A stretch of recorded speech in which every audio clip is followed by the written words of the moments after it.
So I was watching Peter Zeihan on an New Zealand public radio interview, and he predicted who would win the 2024 presidential election. So we're going to watch that, and then I'm going to unpack what he said.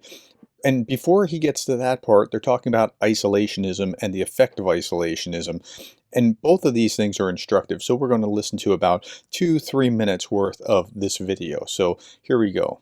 Do you believe it is in the national interest of America to withdraw and become more isolationist? I'm just trying to work out, given that the US has risen to be the preeminent economic and military power in this last 70 years, this golden era you've talked about, why would they want to withdraw from that? Well, let me start by saying that the United States is the world's premier power not because of globalization. If you remove the NAFTA states from the equation, we actually only trade for about 3, maybe 3.5% of our GDP. We are a continental economy, and that doesn't mean there are no links, but an order of magnitude below that of what exists in places like Germany or Russia or China. Right. So the U.S. is wealthy and a superpower, not because they're dependent on international trade. Like some countries, like Britain, Japan, Germany surprisingly is dependent on international trade to a large degree. The U.S. is not, but it's also not the lack of international trade that causes the Americans to be isolationist leaning. Second, what I believe, what I would like to see is largely not relevant because I'm an internationalist. People who believe my way have lost each and every one of the last 7 elections, well, I guess until the last one, when we didn't even have a standard bearer in the race. Americans have consistently gone with the more inwardly focused candidate, and that includes the transition from Trump to Biden. Okay, so that's an interesting thing, that last little bit, that even Biden was more inwardly looking than Trump was during the last election.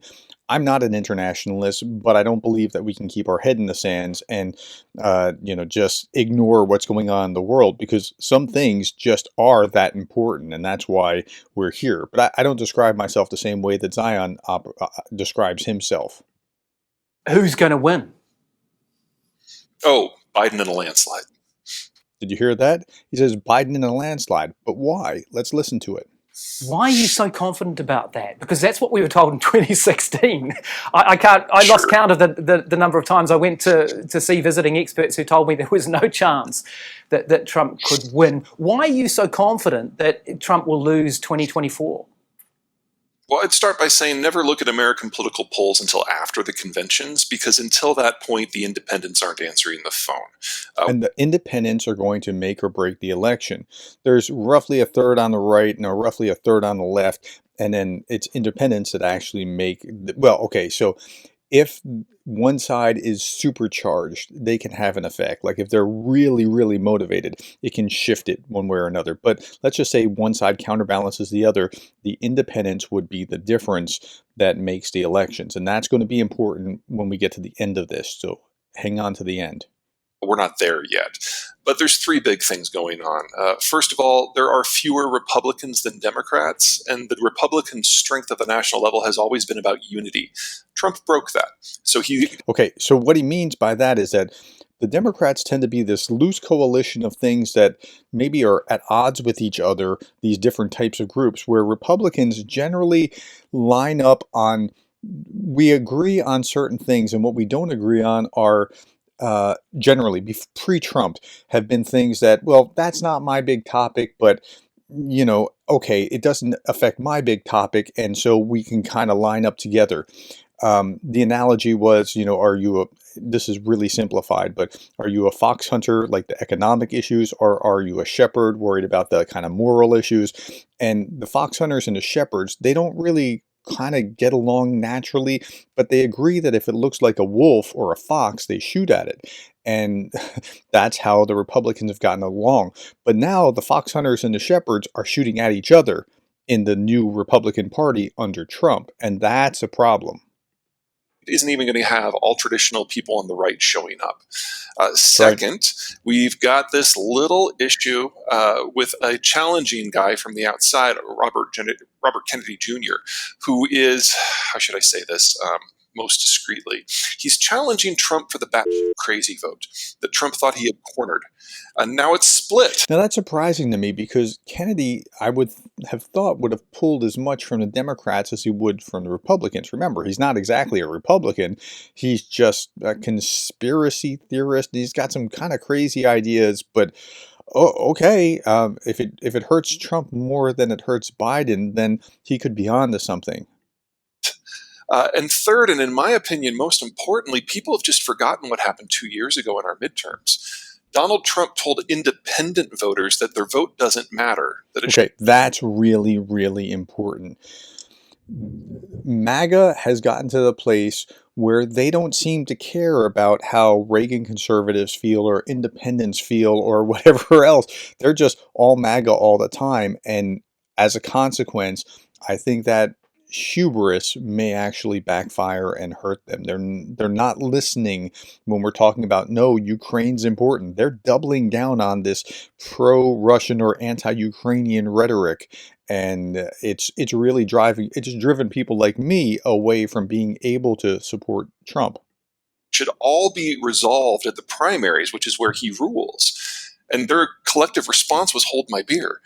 And for most of the candidates that he put his finger on to support, independents voted against the Trump candidates 4-1.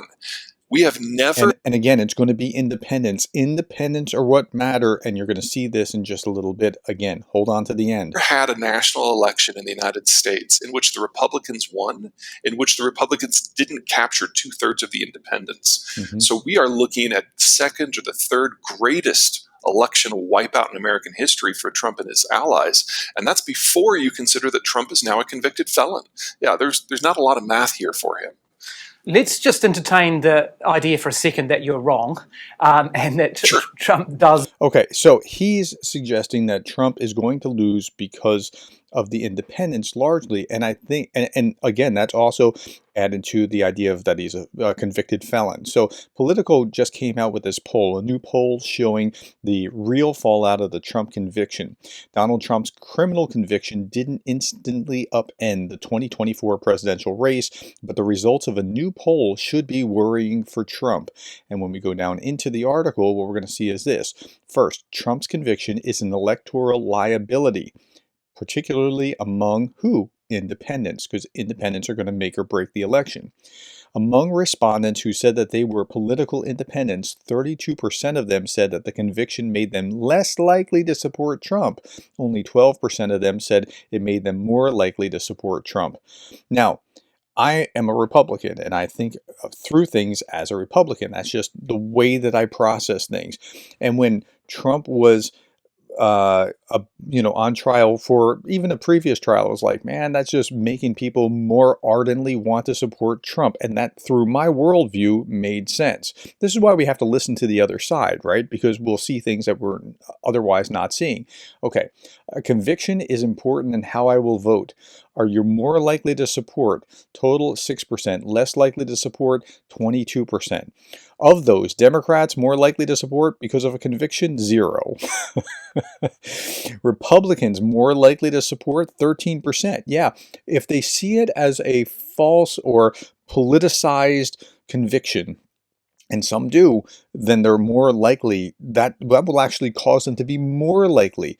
But independents, are they more likely or less likely? Independents, 5%, 21% are less likely to support. That's a big number, okay? So you have to understand that that's how this whole process is working. Now, there's one other thing that I want to show you here because it's really, really, really important to understanding this. Part of it is the narrative. Is it a legitimate conviction? And some people say yes. Or is it politically motivated? And some people say that that's what's going on. Now, don't just discount or dismiss the other side. The other side thinks the way that they do. Just try to understand them. Okay. Less than half of the respondents believe that Trump was prosecuted to help Biden. If you agree with this, here's the total of those who agree that Trump was prosecuted to support Biden. About a little less than half thinks that that was the case, right? Democrats, about 10% think that Trump was prosecuted in order to support Biden. But about 80% of Republicans think that. Now let's look at the other half of that equation. If you believe that Trump was prosecuted because he was prosecuted, simple majority, 51%, believe that he was prosecuted just for his crimes, even though there's no equivalent on the Democrat side of, say, Hillary being prosecuted for wiping her server or whatever else. Okay, so 87% of Democrats think that this was just fairness, not politically motivated. Again, Republicans, 80% thought it was. Democrats thought 87% thought it was not.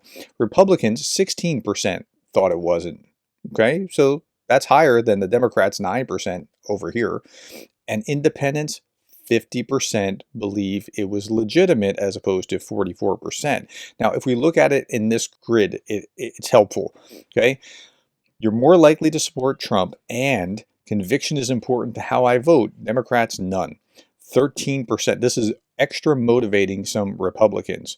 And then there are people that just say, so he was convicted, so what? So you're more likely to support Trump, and conviction's not important. 0 Democrats again, and 28% of Republicans are like, so what? He's a felon, but I'm voting for him anyway. Okay. Independents, 5 and 7% respectively. This is important. This 5 number is really important. Okay, now we go down here. Less likely to support Trump, and conviction is important. Okay, that's 40%. Democrats are extra motivated now that he's a felon. Now he's a felon, right? 7% of Republicans are less likely. So there's some that break off from that. And then, but independents, 21%. Because he's convicted, 5% of independents are more likely to vote for him, and 21% are less likely to vote for him. So that's a 16-point swing of the most important factor, and that's independence. So independents are plus 16 because of that conviction. Now, why does that matter? It matters in about 6 states in the United States: Arizona, Georgia, Michigan, Nevada, Pennsylvania, and Wisconsin. Those are the crucial battleground states. So in the United States, the way that it works, like people are like, well, why aren't you voting this way or that way?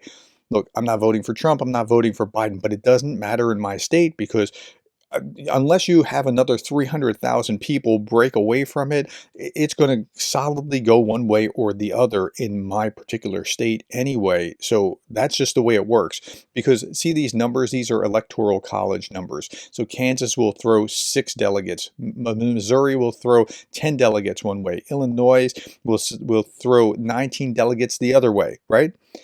It doesn't matter what the single vote is. It's the vote of the state's delegates that matters. Okay, but these, Nevada, Arizona, Wisconsin, Michigan, and Pennsylvania, and Georgia, these are the ones that could turn the election. As it stands right now, Democrats have 226 pretty well locked up. Republicans have 235 pretty well locked up. And as these 6 states go, so will go the presidency.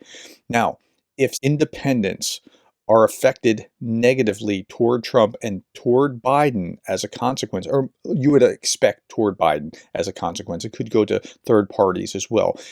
That could flip some of these states that might flip red, flip them blue, and mean the election. So so I think Zeihan is actually on to something. I can't say definitively that he's right, that Trump will lose the election because of that, but I can say that it is very possible that the felon prosecution has caused these independents to move toward Biden, that 16% difference within independents could be enough to turn the election. And that is what is causing Republicans to say, see, there's this bias because they got him on these silly charges that nobody else was prosecuted for. While Democrats are saying, see, he's a felon. He did it. You shouldn't vote for him. That's really what it comes down to. Okay, I hope that helps you understand what is happening here. Zeihan might be right. I can't prove it one way or another, at least not until November. But I hope it helps you, especially if you're not an American, understand what is going on within our electoral system. Thank you for your time. Thank you for the likes and the shares and the subscribes. And thank you for being the kind of person who cares.